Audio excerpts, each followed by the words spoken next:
This video will look at the LEAP analysis with a focus on maternal health. The LEAP analysis covers 4 different areas of reproductive health. In this video, we'll be focusing on the maternal health, but you can see there are connections between the maternal health and contraception, as well as menstrual hygiene and abortion and post-abortion care.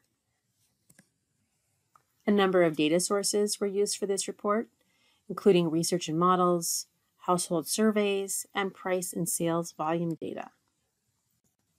In this analysis, we look at the number of people needing and using reproductive health products, the quantities of drugs and supplies, as well as the related costs. We look at the current landscape starting in 2019, and then make projections ahead to 2025 and 2030. The analysis is focused on 129 low and middle income countries, which are segmented by income group of low income, lower middle income, and upper middle income countries. So despite some gains in maternal mortality, it still remains high. From 2000 to 2017, the global maternal mortality ratio declined by 38%, from 342 deaths to 211 deaths per 100,000 live births. So this translates to an average annual rate of reduction of about 2.9%, which is substantive, but it's still less than half of the 6.4% annual rate needed to achieve the Sustainable Development Global Goal of 70 maternal deaths per 100,000 live births. This analysis focuses on priority maternal health drugs that are used to reduce maternal mortality. Postpartum hemorrhage and preeclampsia are the 2 leading causes of maternal deaths, accounting for 40% of all maternal deaths. Other major causes of maternal death include hypertension, infection, and unsafe abortion. Most of these complications can be prevented or treated with access to skilled care, including appropriate facilities and drugs during and after pregnancy and childbirth. So we have 7 priority maternal health drugs here, as well as 2 emerging drugs. There is a lot of variation in the number of cases requiring and receiving each drug. There are 332 million cases or instances when a woman needs one of these drugs, and 132 million where they actually receive them. And you can see here them segmented by low, lower middle, and upper middle income groups. So in generating our projections to 2030, we look at 3 potential scenarios. Our first scenario maintains coverage, accounting for the changes in the number of pregnancies and births, and it maintains the current levels of intervention coverage and provides a baseline for comparison. In our second scenario, increased coverage, this accounts for the same changes in the numbers of pregnancies and births as scenario 1, but it increases the coverage of included interventions to reach the coverage of the next highest income group by the final year. Upper middle income countries were shifted to the highest values within that income group, and where coverage in a given country had already met or exceeded the next income level up, it was held constant. Scenario 3 is the same as scenario 2, but it incorporates the scale-up of heat-stable carbetocin and tranexamic acid, or TXA. Heat-stable carbetocin is assumed to be used in 54% of cases receiving uterotonics for postpartum hemorrhage prevention during facility births by 2030, thus reducing the use of other uterotonics. Tranexamic acid is assumed to be used in 50% of all cases receiving treatment for BPH by 2030, in addition to the other uterotonics.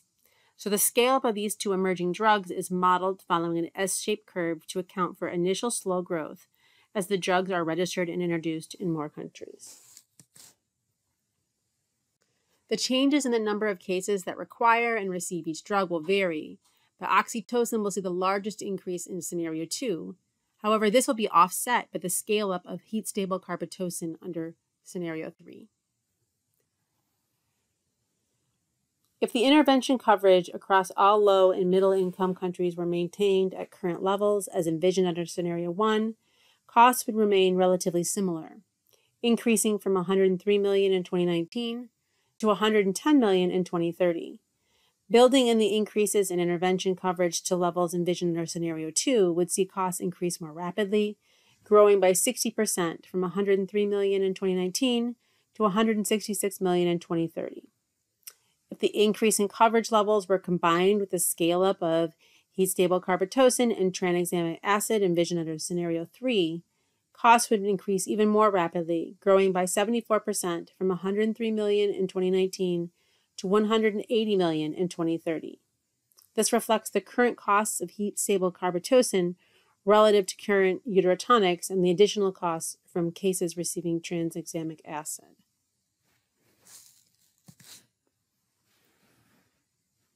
In low-income countries, Scenario 2 would see costs increase by 167% between 2019 and 2030, compared to 190% under Scenario 3. In lower middle-income countries, the cost increases between 2019 and 2030 would be smaller in relative terms, 59% under Scenario 2, and compared to 74% under Scenario 3. Finally, cost increases would be smaller still, yet positive, in the upper middle-income countries, where Scenario 2 would see an increase in 37% and compared to 48% under Scenario 3. So that's a brief overview of some of the information provided on the LEAP report. Now we're going to go to the online report itself and look at some custom reports that we can do for maternal health. So now we're at the website, and you can see along the left-hand panel, there are 3 different reports associated with the custom reports for maternal health. We'll start with the custom landscape report. And here you can use this drop-down menu to select a region or another group of countries. So we have groups of countries in terms of income groups, as well as various regions, the World Bank regions, the UNPD regions, as well as donor priority countries. So as an example, I'm going to choose the USAID priority countries.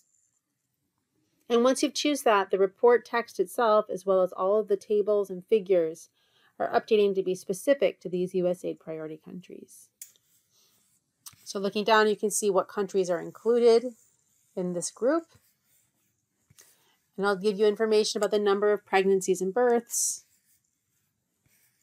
as well as the cases that needed receive drugs for various conditions. So in this case, for iron and folic acid supplementation. Something to note about the figures is that you can hover over them to see numbers and percentages. You can also toggle between having this absolute view in terms of numbers, as well as the relative view in terms of percents. And if you'd like to download a figure, you can click on this down arrow, and you can either download the information as a CSV file, or you can download the figure itself as a PNG file. So moving down is similar. You can see information around drugs for hypertension management, for preeclampsia and eclampsia, for augmentation of labor and prevention of postpartum hemorrhage. So all this information is provided specifically for the USAID countries, since that was what was selected.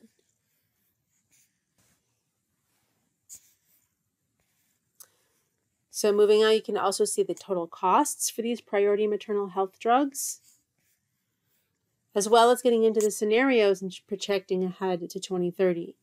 Looking at our 3 scenarios of maintaining coverage, of increasing coverage, and then the scenario 3 where we increase coverage and scale up the emerging drugs of heat-stable carbetocin and tranexamic acid. So looking ahead, you can see how the number of cases that need drugs change from scenario 1 to scenario 2. And you can also use the drop-down menu to look at the different types of drugs.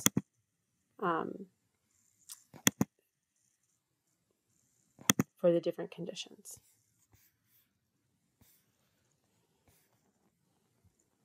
Looking at the different scenarios, you can see the changes in cases that receive the 7 priority maternal health drugs plus the 2 emerging drugs, and how the different scenarios affect the levels of increases or decreases, such as in the case of oxytocin and heat-stable carbetocin, where the increase in heat-stable carbetocin reduces the need for oxytocin in scenario 3. Again, this will have implications for costs, which can be seen here. And as well as here, looking at the cost changes of including the 2 emerging drugs for scenario 3. So there's a lot of specific information on our cases, quantities, and costs. And you can see there's a lot of information that you can explore depending on your needs and purposes. Once you get to the bottom of this report, you can click on the Download Maternal Health Data and access all this information in your Downloads folder. So we really just hit on the high points, but wanted to let you know all the different elements that are included in these reports. The second report is a comparison report. This allows you to look at the World Bank regions or the UNPD regions and see how these needs and costs vary by region. So here you can see the pregnancies and births at the regional level and make those sort of comparisons. You can see the differences in cases that need drugs for different types of conditions. So again, all this information can be downloaded as well as the graphics themselves.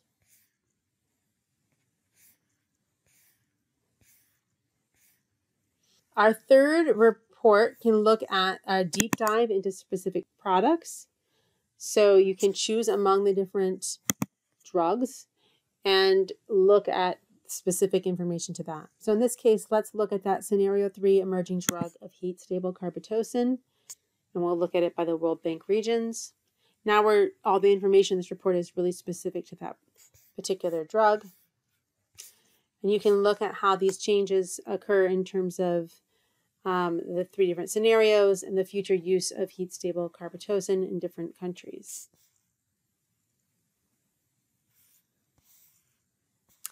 You can see here the future use of heat stable carbetocin in scenario 1 is 0 because it's not been used. And then in the kind of increased coverage model, it's still 0. But when we move into that scenario 3, now you can see the increased coverage and scale up of this emerging drug. You can see that both for 2025 as well as for 2030 and see how those changes emerge. So this is a lot of information that you can further explore using this feature.